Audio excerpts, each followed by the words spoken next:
Preparing to live stream the webinar. Good evening, Dan. Good evening. Oh, fire. Nice, Dan. Doug, I was inspired by your challenge to me at the ordinance committee meeting, so Wow, Dan. done it. My little Nice, setting for the Dan. evening. And Figured make Caroline, the most of it while we can. Caroline, where's the puppy? Oh, the puppy's downstairs with the toddler. Would the puppy make you happy? Puppies make everybody short happy. meeting would make me happy. Who's watching who? The puppy or the toddler? Oh, well, there's a teenager involved. Oh, I see. Okay. I'm sure a sleepy puppy will make an appearance before the end of the Aw. All right, I'll be back in 6 minutes before the meeting starts. I've just got to go microwave my dinner. I can say that because there's no audience. I'm having Portuguese chorizo soup. So You are Nice. streaming live on the web.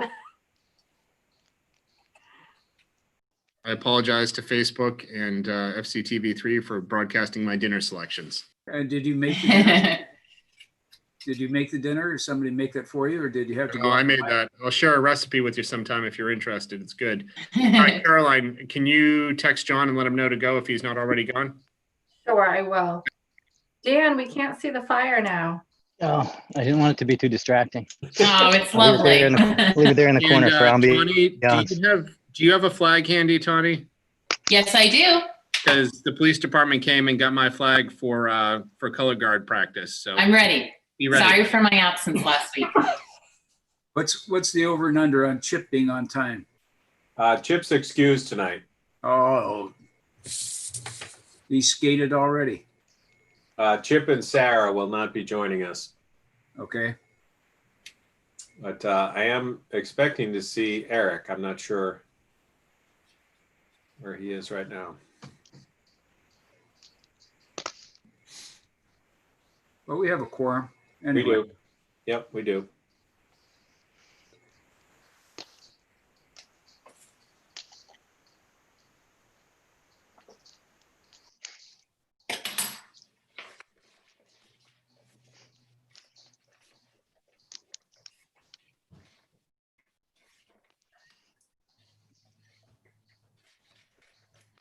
Do you have heat on in the house, John?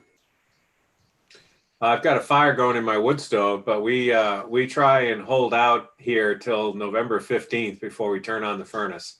Good, good. Tawny, do you have heat on? No, not yet.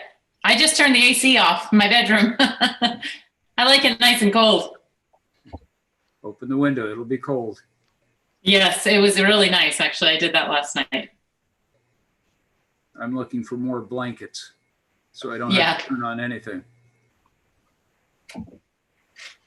I'm bringing in all my house plants.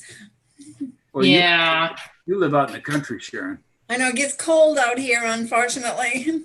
I saw General Coughing wearing a blanket the other day. Yep, he does. It's a fly blanket.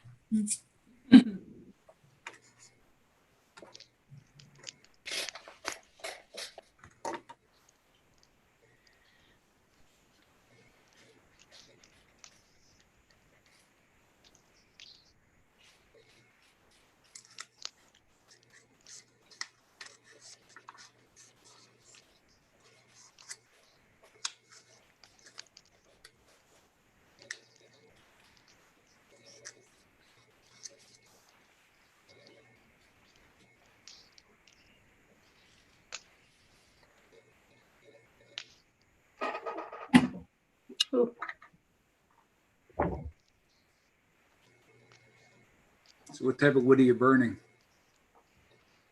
This is a good question. That's not a fair question. You're exposing his firewood knowledge live. No, just the wood I itself. believe it's all stuff from right here. It's all local. I think it's oak. I don't think there's maybe one or two pieces of pine and some scrap lumber from a treehouse project. Right, to get the fire going. Yes. And a whole lot of paper bags.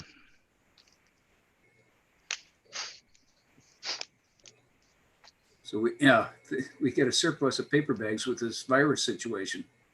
Exactly. Yep. Can't use the recycle. Well, you can.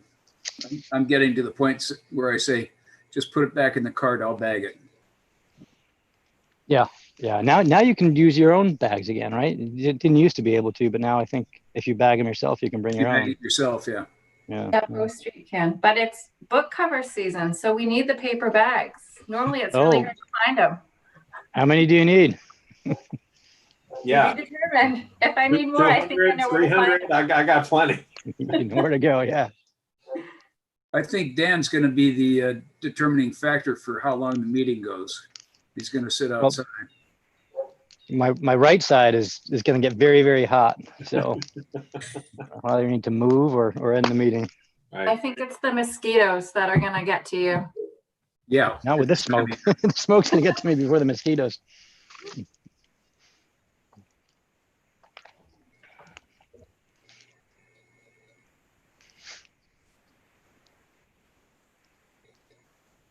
I feel like we're gonna need to have a fire pit competition before the Zoom thing ends, as the fall, drags on. We'll have to see who can be beside the most ridiculous bonfire each week.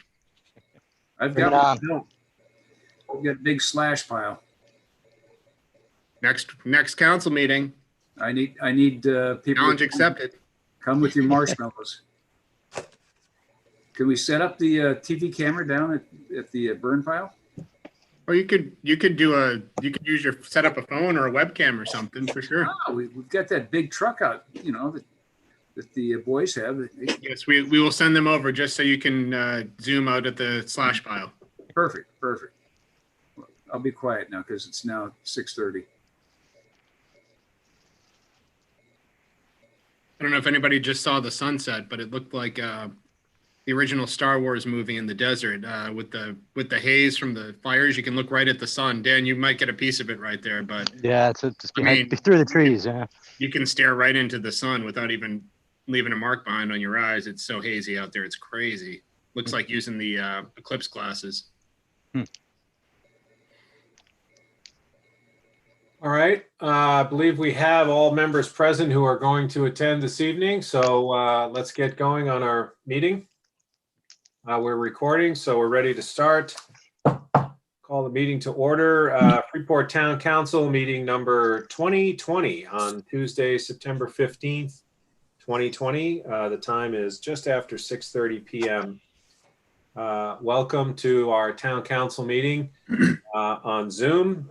Just a couple of quick rules about how Zoom works for a public meeting. If you're tuned in or watching on one of the many channels that this is broadcast on, the council is live on the screen, as you can see, or if you're on your phone, as you might hear.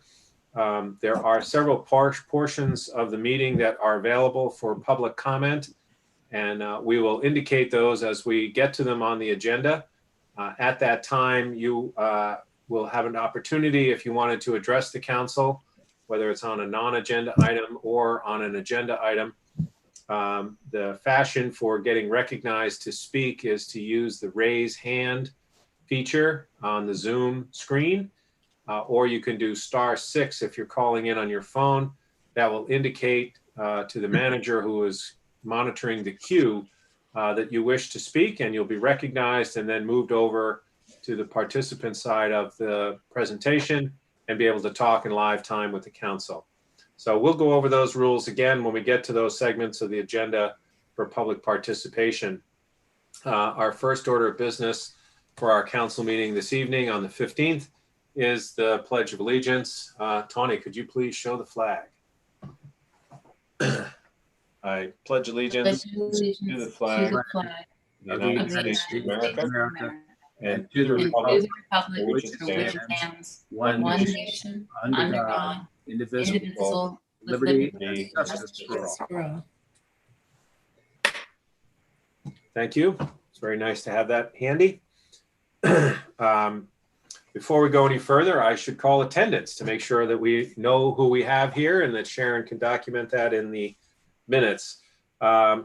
We have 2 excused counselors this evening. Counselor Tracy is traveling for family business, and Counselor Lawrence is visiting family out of town. We'll just do a roll call attendance. Counselor Whitney, Here. Counselor Riley, Present. Counselor Pilch, Here. Counselor Horn, Here. and the chair, John Egan, is here. Our second order of business this evening is to waive the reading of the excellent minutes of our last meeting, number 19-20, held on September 1st, 2020, and to accept the minutes as presented. So moved. Second. Second.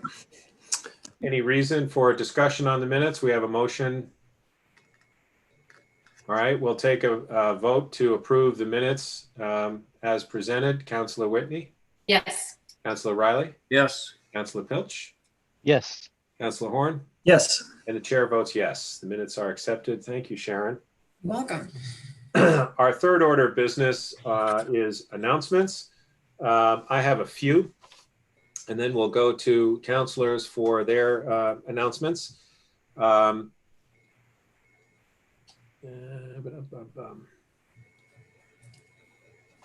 I have the wrong one. I have the one for September 1st. Well, we can talk about the fact the library's open. Yeah, well, I think this is the right one, but it's dated with the wrong date, so I apologize for that. Absentee ballots for the November 3rd election can be requested by contacting the town clerk's office at 865-4743, extension 122 or 123, or by going to maine.gov. Ballots requested now will be mailed out the first week of October. And starting October 5th, voters may vote in person at Town Hall. More information on absentee voting can be found at our website, freeportmaine.com. So there are three ways for people to vote early without having to be in person at the polls on Election Day. You can request an absentee ballot and have it sent to your house, and then you can mail it in, or you can drop it off at Town Hall, or you can go to Town Hall starting October 5th and vote in person. So there's three ways for you to cast your ballot prior to Election Day. Another announcement, Freeport Conservation Trust 2020 Freeport Trail Challenge is on.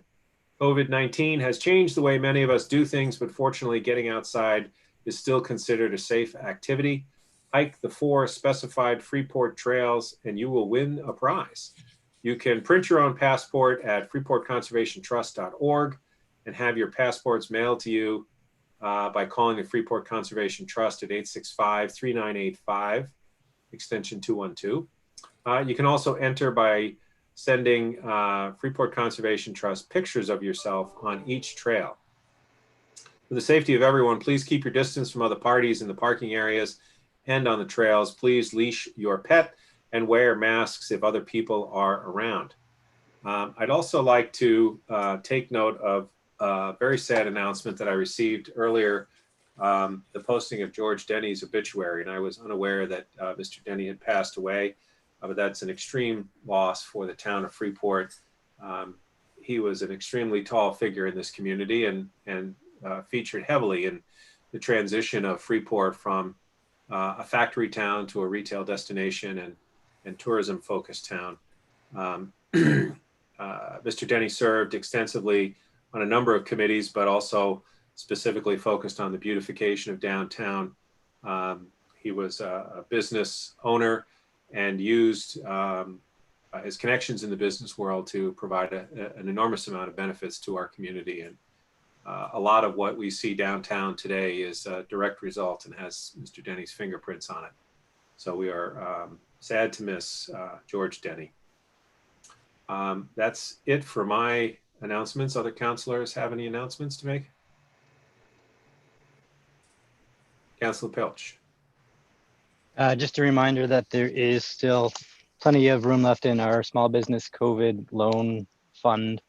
If any business wants to apply, the loans are for $5,000, and there's a 6-month sort of grace period before they need to start being repaid, and the interest rate is pretty low as well. So there's information on the town website or by contacting Keith McBride at FEDC. Great. Any other announcements? Okay, we'll move on. Our next order of business is information exchange. This is a chance for counselors to share what they may have come across, either comments, questions, information on committees that they're attending, other community groups that they're engaged with. Do we have any items for information exchange? Councilor Riley. Yesterday morning, the ordinance committee met, 2 items on the agenda, one involving noise, and noise in construction is the specific area that we were looking at. And then also talking about creating an ordinance for short-term rentals, which will not only just be the ordinance committee, but it will also tie into the planning board and design review. So good meeting coming out of it. There will be a small working group that will meet on the 28th. And then we will have another ordinance committee meeting after that. I was hoping to wish Sarah Tracy that for all her good work, and this would be her last meeting with ordinance, but she wants one more, so we're going to give it to her. I appreciate the work of town staff, and I like the bullet points that Dan always presents at these meetings.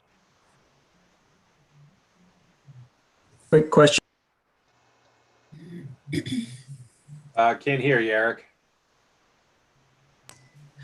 How's that?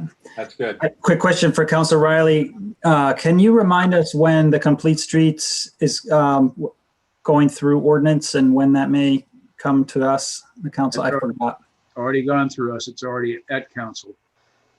It was at council on the meeting you didn't attend. Oh, that's the one I missed. Yeah. All right. I think it's in the minutes, Eric. I'm pretty sure it is. Okay. All right. Thanks. Councilor Horn, I believe the action was to have the staff provide comments on the proposed ordinance.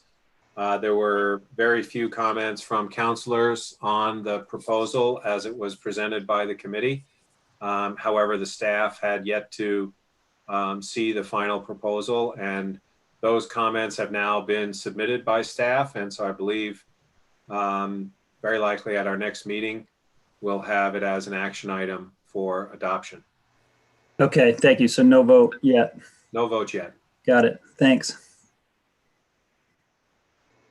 Other items for information exchange, Councilor Whitney.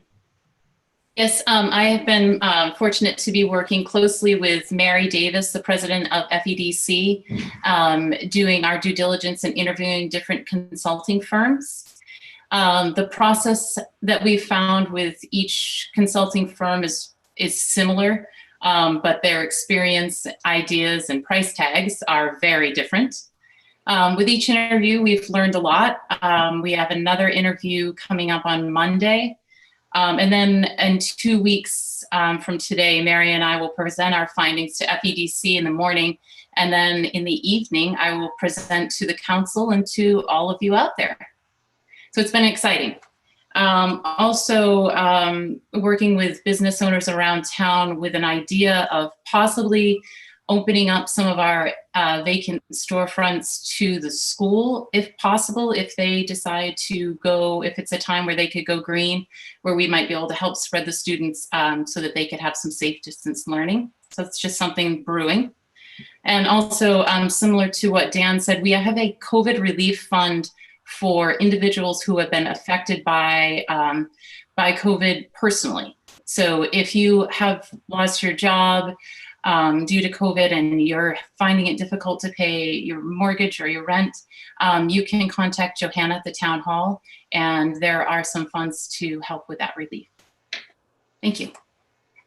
Just a reminder, Councilor Whitney, in 2 weeks, there is no council meeting because we only have 2 per month.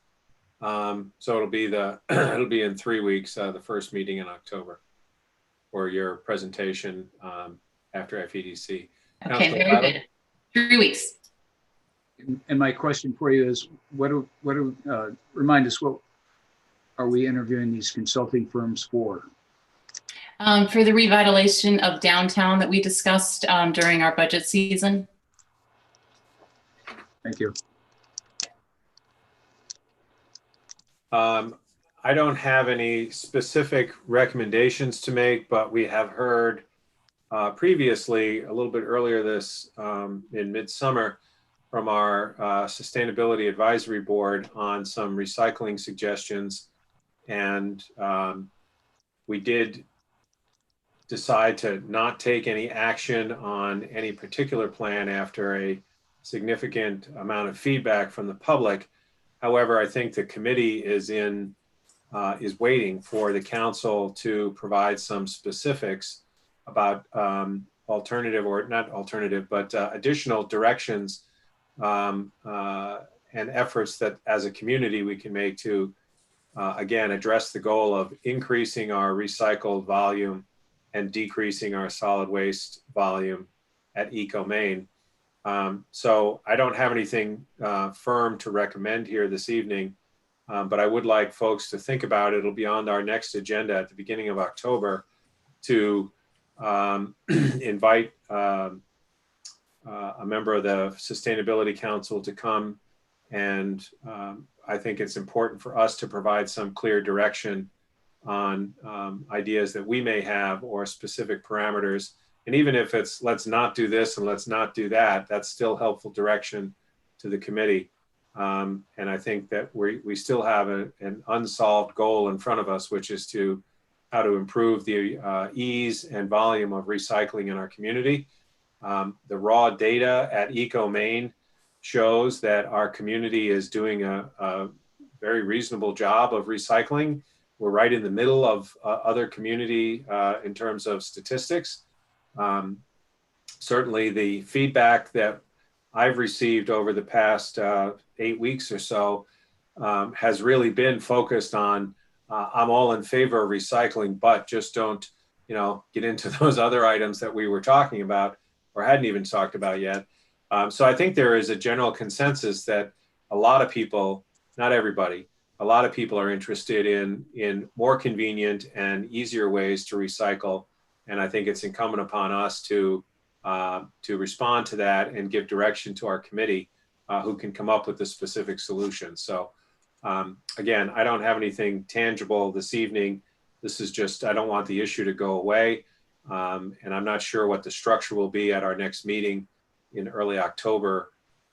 It's right before we'll end up with a new council. So there's certainly, it's kind of two-edged about trying to get something done with this council, but also not trying to jump too fast if there's other opinions out there.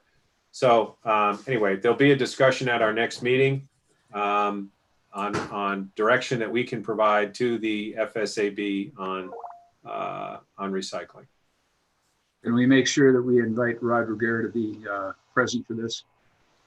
Be sure to invite Rod. He is our community representative on the board of Eco Maine and has a encyclopedic knowledge of our community history and understanding of trash and recycling and how it works. So he's a very valuable resource on this topic.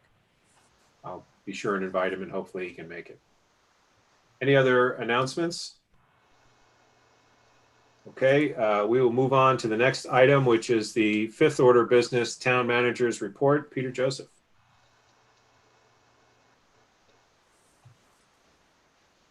There we go. Thank you, Mr. Chair. Want to start off just by echoing the sentiments of the chair on the passing of George Denny. A lot of people who didn't know George and didn't know what George did 10, 20 and more years ago really don't probably know the amount of impact that he's had on the evolution of Freeport in the 80s and the 90s and 2000s into a tourist destination. So I think the town owes him a debt of gratitude and his memory a debt of gratitude. And I had a little bit of the honor of working with him when I started here, but he wasn't, he was even kind of phasing his way out of that. He was in his 70s at the time, but he was still involved in the FCIA, which is the Freeport Community Improvement Association, which is an organization that he started along with several other people to really beautify the downtown. Some projects that people might not know that they did are for example, the plantings at exit 22, the welcome to Freeport signs, those carved signs at exit 20 and exit 24 even. things like that. So just small projects, but they were all over the place, and just really wanted the town to be the best that it could be. So I guess I can't say enough that I think a lot of people, everybody that's here today running a business, and well, maybe not so much right now because of the current economic environment, but everybody in the past 20 years that's run a business in the downtown and profited off of the tourist trade really owes a thank you to the George's memory. So thank you, George. Sad to hear that he's passed now. Moving along to another community event that I think is much in the spirit of what George would have loved to have seen is the Makers on Main project. I just want to do a brief acknowledgement of that. Visit Freeport is working on this project right now. And you might have seen the past couple weekends, they've done a really good job. I just want to recognize them and kind of let people know what it is out there in the public. A lot of community members don't know. So they've basically taken the idea of one of their big festivals, like the Columbus Day weekend, I should say Indigenous Peoples Day weekend now here in Maine, the fall festival, things like that, when they typically have those huge, groups of tents set up and clustered all around town. Well, they've taken that idea and they've spread it way out in out of respect for kind of public health and safety in the COVID-19 age. And I think they've done a really good job. So they've got nowhere near the same amount of people, but they've selected a smaller amount of their people that they work with throughout the year for those festivals, and put them kind of well spread out at different locations along Main Street. So it's putting I think it's putting a great feel to the downtown and giving a little bit of vibrancy without overcrowding things and without making anybody uncomfortable, and following all appropriate health and safety guidelines. So I just want to give them a big plug for that. I know that Margaret and Kelly over at Visit Freeport have worked really hard on that, and it's nice to see. Hope it'll be a success, but it's going to be going on for the next couple weekends as we go through the fall. Several weekends, I think longer than a couple, until October. So it's going to be on Saturdays. So you'll see that it's not a festival. It's much lower key than a festival. There's no safety concerns. They're not looking to bring large numbers of people here, but they're just looking to give some additional opportunities there when people are in town. So nice job, and I hope it's a success. I don't know if anybody else has seen it, but it makes the downtown look really nice, I think. So, yeah. Bullet point, the parking lots look pretty full on this weekend as I went around. Yeah, I noticed the same thing. Yep. And the town it's not too crowded, so it's a nice balance, I think. I know that probably a lot of the businesses don't feel that way because they're still not, they're still down. We're still 20, 30, 40% down on foot traffic, but it's doing something, it's trying something, it's having an effect, it's doing what we can. So thank you to that agency, Visit Freeport, and all the partners. Just as a heads up to the council, there'll be tents and vendors set up, just 2 per location at the town hall, in front of the town hall, on the lawn there, and at the Bartol building. So the permission was granted by my office to them to do that in light of the request from the council to try to make use of all public spaces to spread things out earlier in the year. So great example of business organizations listening and trying to take advantage of what we're offering. So thank you, guys. Last but not least, the council chair, vice chair, and I got certification today. Sorry, John and Tony, you might not have seen it in your emails, but from our assessor about the tax rate for FY 2021, which is done annually at about this time. Bob reported to us that the tax rate will reduce from $14.30 to $14 per thousand. So that's a reduction of about 2.1% over last year's tax rate.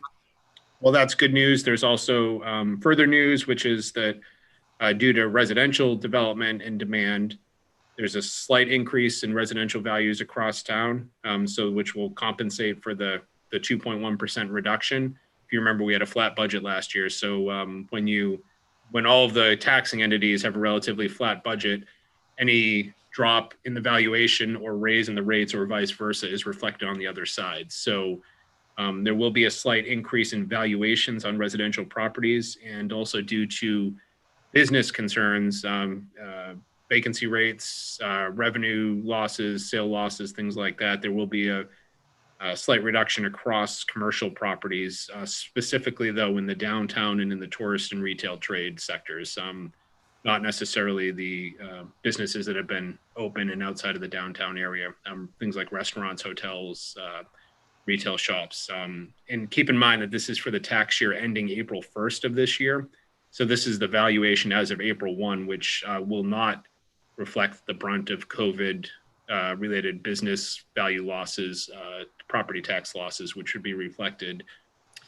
Everything from April 1 of 2020 until March 31st of 2021 will be reflected in next year's tax bills. So there's a slight, like Bob wrote, and like what I'm saying, there's a slight decrease in commercial valuations, but the brunt of essentially the valuation, property valuation loss due to COVID, if there is one at the end of next year, would be reflected in next year's tax rate and next year's valuations. So we can get into a lot more detail when the valuations are finalized, which we expect to be in the next week or two. I've talked with Bob about if there's a lot of questions from the council about coming to one of the upcoming council meetings to talk about that before the elections. So I'll talk with John and Tawny about whether that's necessary, but I'm just throwing that out there as an offer. It can be confusing, but sometimes it's good to get a handle around. Even though our tax rate is incredibly stable right now, property values are incredibly stable. We do see a lot of potential for some evaluations in the next couple of years, especially with retail, restaurant, and hotel uses that have really been either locked out completely during parts of the pandemic or vastly reduced in their income generating abilities. So we won't know what that looks like until you get closer to the end of next tax year, but we're expecting that to be a pretty hard hit on them. So and that's all I've Thank you got. very much, Peter. Councilor Pilch. Questions? Councilor Pilch? Peter, I'm happy to hold this question for a couple of weeks if it's more appropriate, but do you know if the increase in valuations on the residential side, is that a flat increase that's going to affect all properties equally or proportionally, or does it change property by property?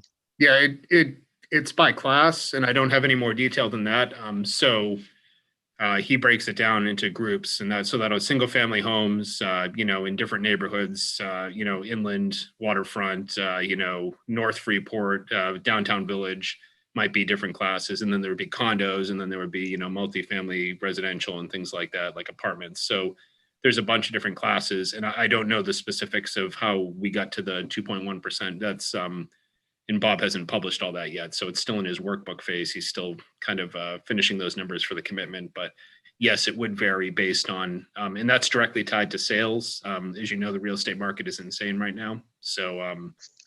So residential single family homes are the hottest commodity right now in the area. So all of us that are in residential single family homes can expect that if properties are selling for 10% more than last year, your property valuation should be 10% more than last year. That's not saying it's going to be 10% more, but whatever the proportional increase in sales value is, he's pretty good with sticking straight to the numbers and the data from the last year. So don't always like it. We're not always going to love the result if you're a single family, residential owner, but it is accurate to what the properties, we try to make it as accurate as possible to what the market's doing and what the properties are actually worth, so it's defensible. Thanks. Councilor Horn. Yeah, following up a little bit, is the same true, Peter, for the commercial properties in terms of the value really generated through transactions and sort of sales data?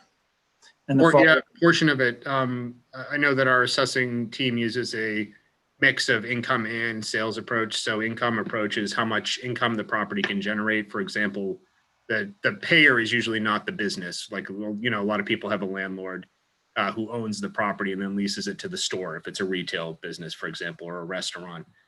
The income on the income approach would be measuring what the landlord collects from the tenant. So if somebody has to reduce rent by 25% because of the pandemic, that'll show up when you consider the income stream. The sales valuation approach is what the property would be worth if you put it on the market.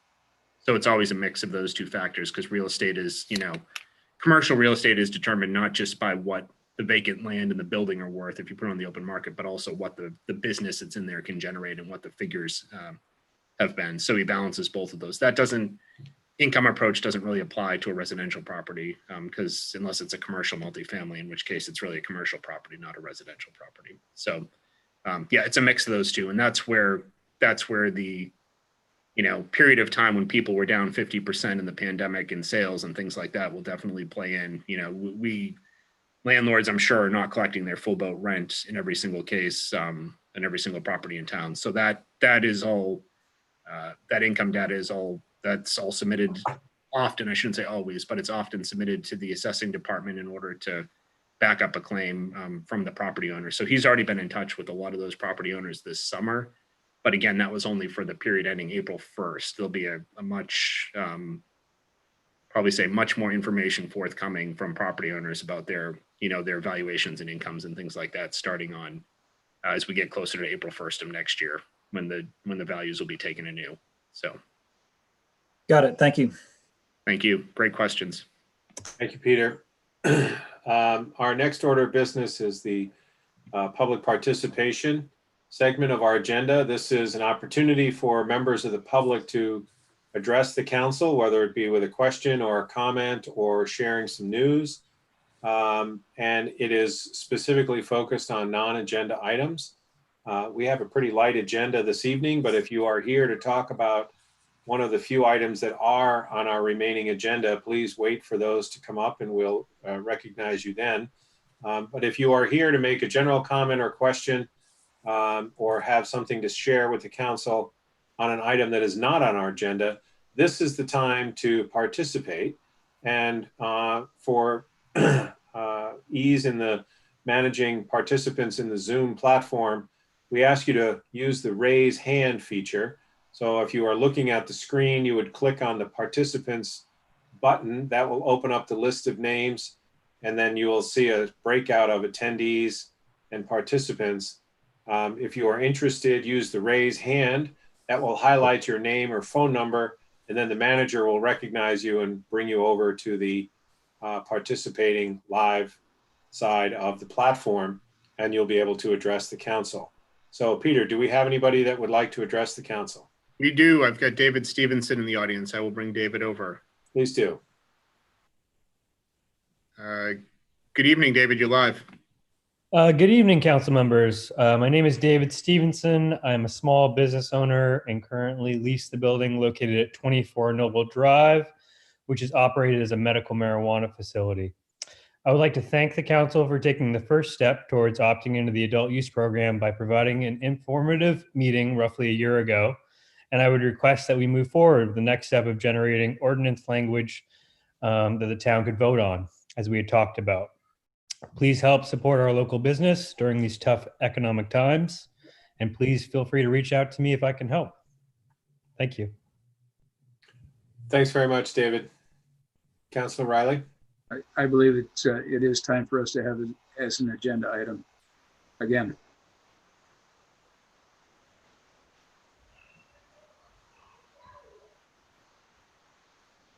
Peter, is there anyone else that wishes to address the council? Yes, Mr. Chair, I've got Hillary Lister. I'll bring Hillary over. Please do. Hi, Hillary, you're on. Good evening. Hello. Good evening, councilors. I also was at the informational meeting that I think was this January of this year that the council held on looking at the options for having an adult use ordinance to allow cultivation facilities. And I've worked with David Stevenson and just hoping that the town council will take the next steps and have the ordinance committee potentially put together a draft ordinance that could be reviewed.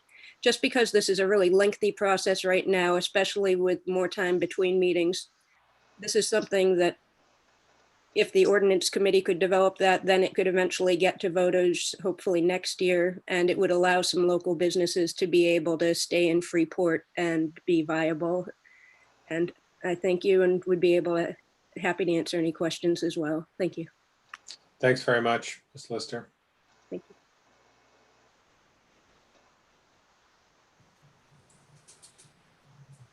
So I just want to remind anybody else who's listening, sometimes it can take a couple of moments to summon the courage to raise your hand and address the council. So you can use the raise hand button or *6 on your telephone if you're calling in. We'll hold this segment open for just a minute or two more to see if we have anybody else. Peter, is there anyone else in the attendee list that would like to address the council? You're on mute, Peter. There's only 2 more people on the attendee list, and one is Jim from WCME, so he's usually not a commenter. He's more of an observer. So hi, Jim. So I think we're probably good, Mr. Chair. Okay, I just want to make sure that we don't have anybody else that might be listening or tuned in. This would be your chance to use the raise hand. Okay, last audience member. So Andy, we're bringing you over. Hi, Andy. You should be on. Hi there, can you hear me? Yes, we can. Good evening. Hi, good evening. I just wanted to just chime in to let you know I was here. Andrew Holmes. I also operate at the 24 Noble Drive facility David Stevenson was talking about. And I was just here to basically the same thing. I know we've all talked about it and you've heard it before. We just wanted to hopefully try and start pushing the ball forward a little bit and maybe talking about the next step about getting the ordinance committee involved. So, you know, without being redundant, I say that's probably about it, but we just looking to be able to try and have some movement and making business decisions for the future and staying in Freeport if possible. Sure. Thank you very much, Mr. Holmes. I've received a couple of emails from some of your peer business owners in our community asking pretty much the same thing. So it's incumbent upon us as a council to respond to these requests, and I'll have to confer with my councilors here to see what our actual next step is.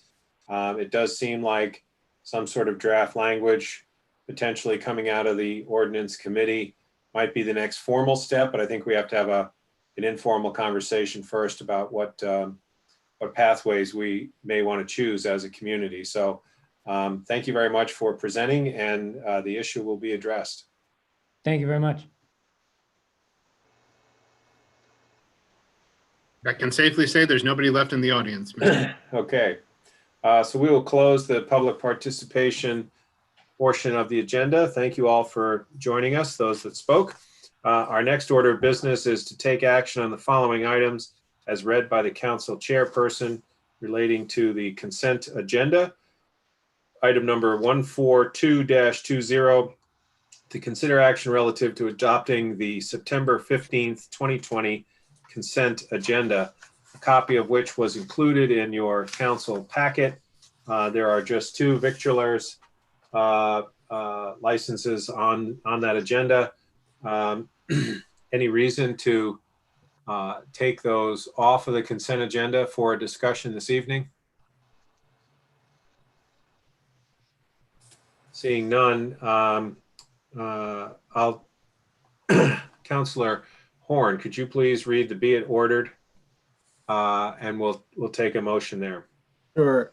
Be it ordered. Actually, I think, hang on just a second. I think we need a second on item number 142-20 to consider action relative to adopting the consent agenda. Second. Okay, we've got a second now. No discussion. We can please read the be it ordered, Councilor Horn, and we'll take a vote. Okay, be it ordered that the September 15th, 2020 consent agenda be adopted. Second. Great. Okay. All those in favor of adopting the consent agenda, Councilor Riley, Yes. Councilor Horn, Yes. Councilor Whitney. Once more audibly, Councilor Whitney, No. Yes. Thank you. Councilor Pilch, Yes. and the chair votes yes. Consent agenda is adopted. Sorry, I'm a little rusty on my sequence of move and second and be it ordered. Our next item is item number 143-20. This is a lengthy write-up of a long resolution related to an ordinance that we've amended previously. Councilor Whitney, could you please read number 143-20? Yes. To consider action relative to, pardon? Just the initial paragraph, not the Okay. 2.5 pages of ordinance language. Appreciate that.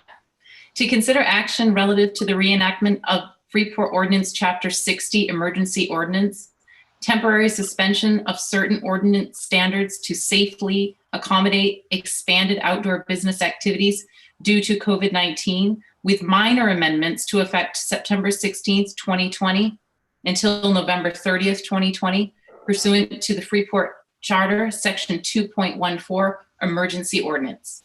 Second. Thank you. So we have a rather lengthy description in the printed agenda, which is a public document for anyone that is looking for it to see what the language is that we're about to take a vote on. It specifically recognizes the items in our ordinance that we are making temporary changes to. We have done this numerous times, or at least several times, since the original ordinance change back at the beginning of the summer. And we have our planner, Caroline Pelletier, with us to walk us through the specific elements, but we've seen most of this before. Is that right, Caroline? Yeah, you have seen most of it before. There was a few little typos that we found that were corrected. The dates have been corrected. Peter is holding something up, which I can't really see, Peter. This is the, I think everybody should look at in the packet, there was a write-up that's different than the language that's it's differently annotated than the language in the agenda. This is yep, Doug's got it right there. This is a red line. It's actually a blue line, but that's okay, of the changes from the last time you approved this. We figured the renewal would be a no-brainer, but I just want to draw your attention to the specific blue line changes, which I think have all to do with schools and maybe some heating. Caroline, do you want to talk about those maybe? Yeah, so we've issued about 17 permits so far under this emergency ordinance. We have started to get some in from the schools over the past couple weeks. So Peter's right. You have a couple changes here, which would really just make some tweaks to enable our educational facilities, both public and private, to take advantage of some of these outdoor activities. In most cases, it's putting up temporary structures like tents or sailcloths so they can have outdoor classrooms. If they were going to do permanent structures, they'll be looking at coming back. And then the only other thing that's come up, we're hearing a lot about how our restaurants want to keep going outside, but we all know it's Maine and it's going to get cold pretty quick. So we put a reference in here just to kind of flag people that if you're going to use temporary outdoor heating sources with any of these changes, just a reminder that you do need to meet code. They would have to either way, but we just wanted to be really clear that we want to make sure they're being safe if we have heating sources, especially in tents. And that sums it up. But if you have questions, I'd be happy to answer them for you. Thank you, Caroline. I just, in the larger context here, this is a continuation of an effort by the council, by the town itself, to relax its ordinance standards relating to business operations, whether they be food related or other retail activities, and including a number of classes that are outlined in the document. And this is a continuation of the effort of the town to provide flexibility for our valuable businesses downtown to continue to operate through the challenging times of the pandemic, to be able to treat their customers appropriately and keep everyone safe, as well as their employees. So I'm pleased that we can be a part of this effort to help our businesses be flexible. I think we've seen a lot of creative solutions from our entrepreneurs and business owners in town on how they can address the needs of the pandemic while balancing the needs and safety of their patrons. So it's great to see all kinds of different solutions out there. And anybody have any questions about the language that's been presented for continuation? Councilor Riley. Not a question about the language, but can we, on our beautiful sign, indicate when the governor is going to allow the next changes to take place? Because we have, and it will open things up even more than what these changes do for our own town. Does anybody have a good understanding of that better than me at this point? Here, I don't timing wise. Yes, we can do that, Counselor. I just need some assistance of when the next phase would happen or what that would look like. We have to contact our local state representative.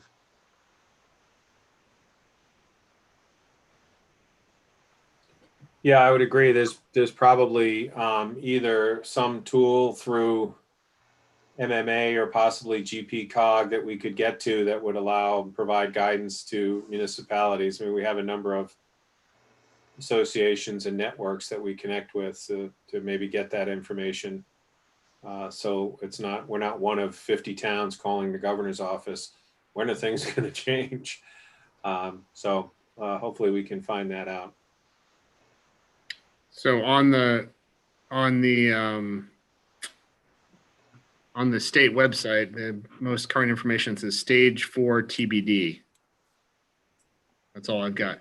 So we're under stage 3 now, right? And that would be July through August.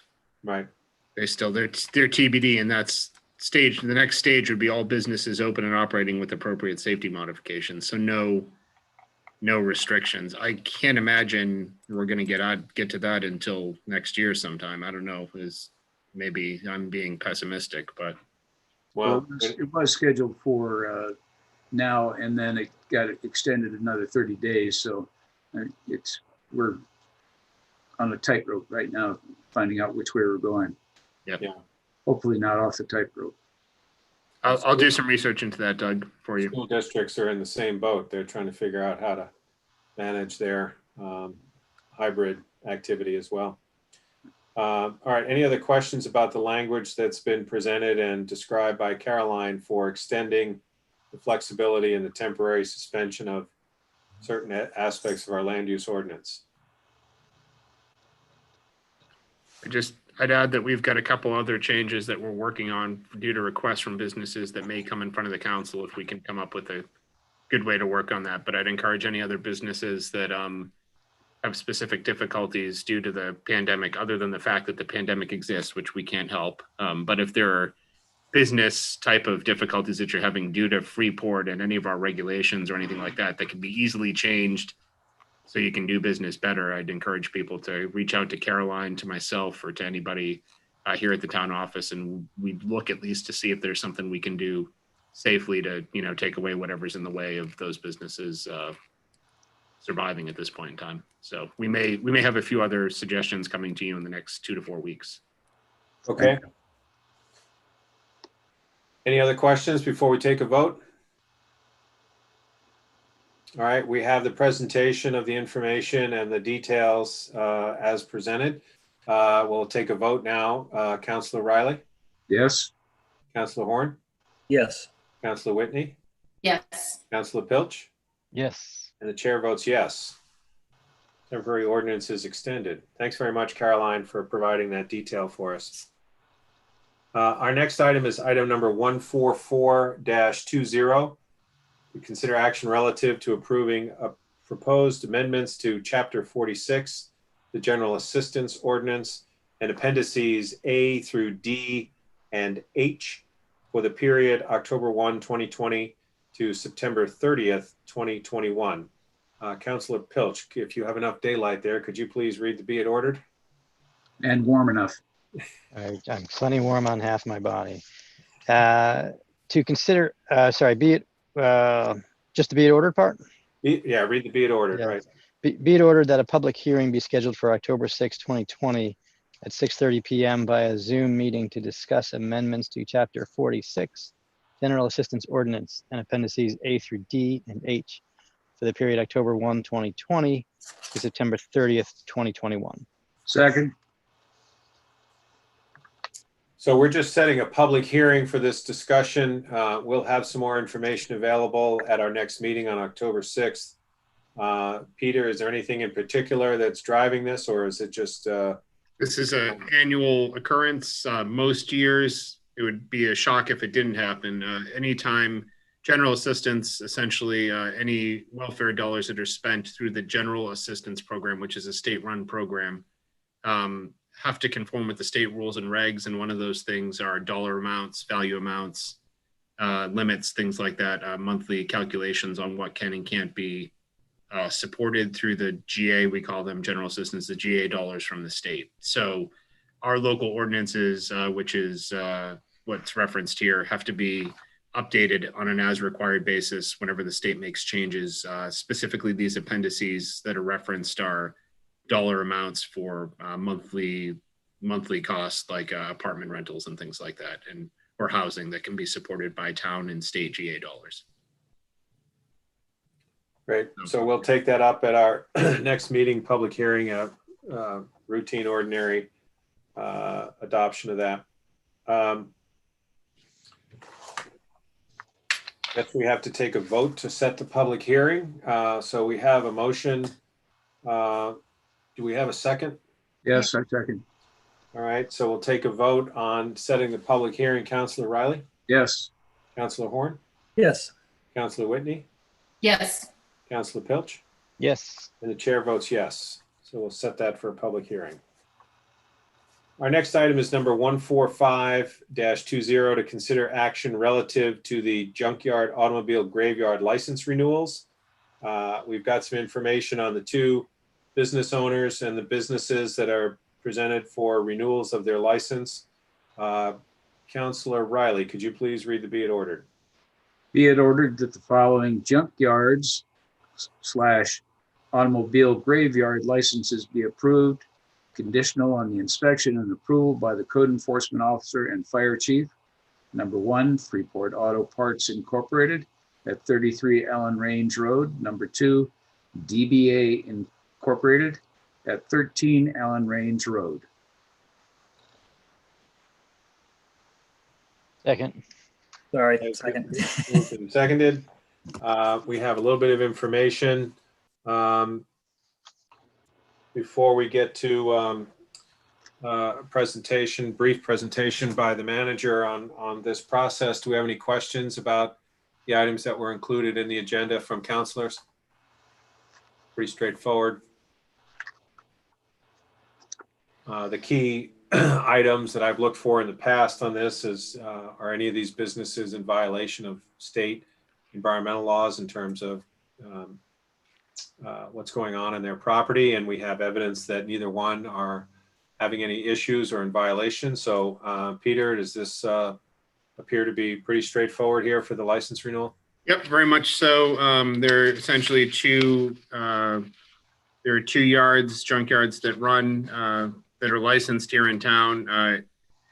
Based on the submittals, only one was active last year, but both are applying for renewals. So it's DAB Inc. That's Dave Boldick's yard, and Freeport Auto Parts Inc.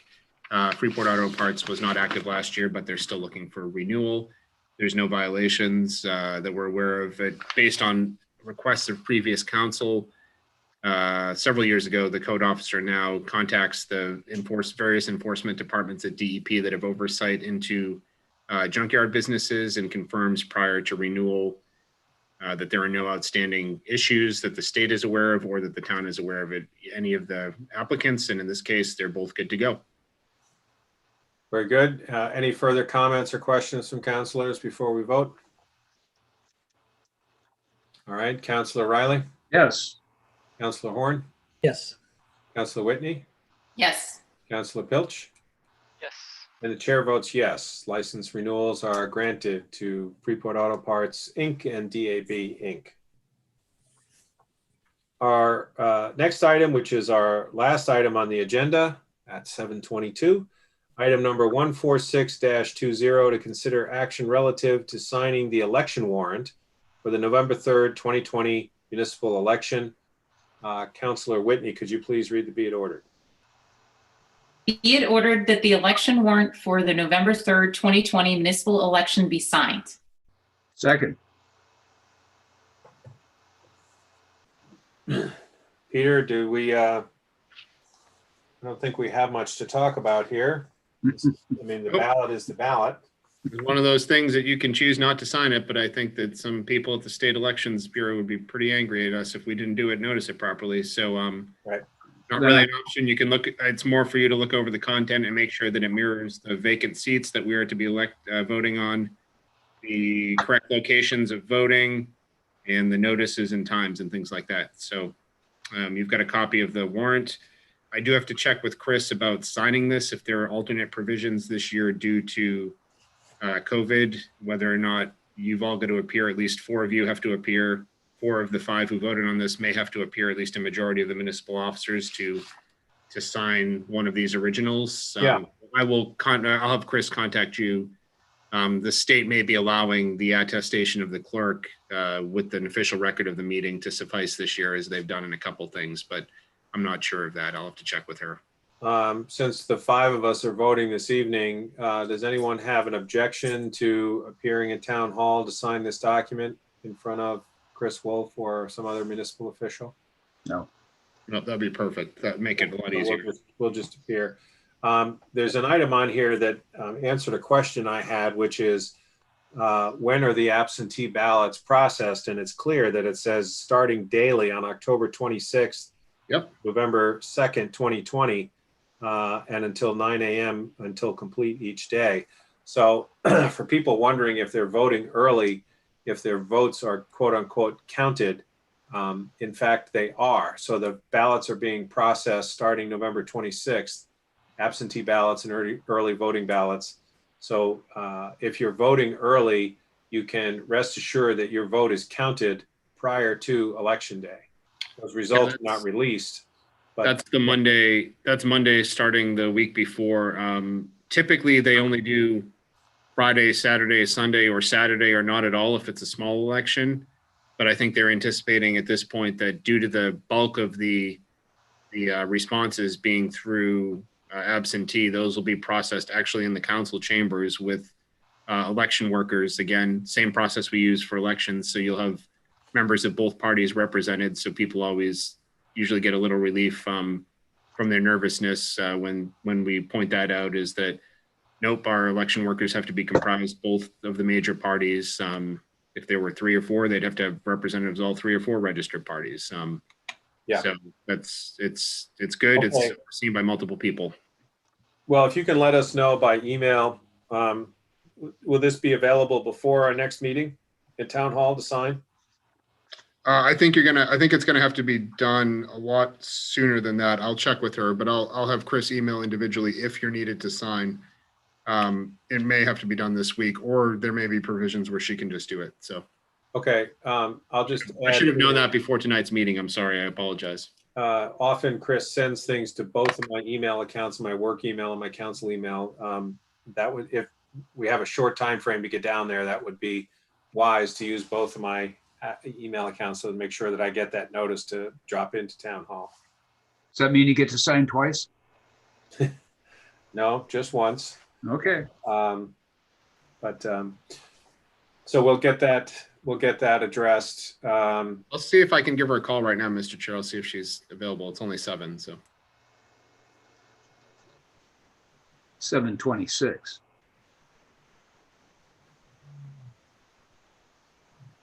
Any other comments or questions from councilors about the ballot and the process, particularly our absentee ballot process, early voting? Not like in Chicago. Yeah, right.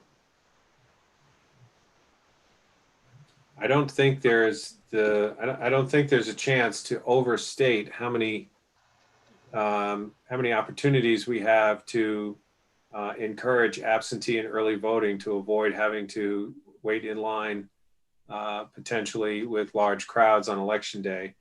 So I'm going to keep repeating that every chance we get at a council meeting until election day. I think it's important for the community to understand how many different ways that we're providing for them to exercise their right to vote. All right, I'll have Chris email you tomorrow. Sorry, I didn't get her. Okay, that's fine. So if you can just watch for that and make an attempt to get down to town hall, fellow councilors, to sign that election warrant so that Chris can do her job with properly signed document. I believe that concludes our meeting unless there's anything else to come up on the agenda. We need a vote. Councilor Riley? Well, We Oh, need a vote. I think Sharon said there's not a vote on the warrant, Sharon. We have to vote Right. on the warrant. We need a Thank vote. you. Thank you, Sharon. We had a be it ordered as read by Councilor Whitney.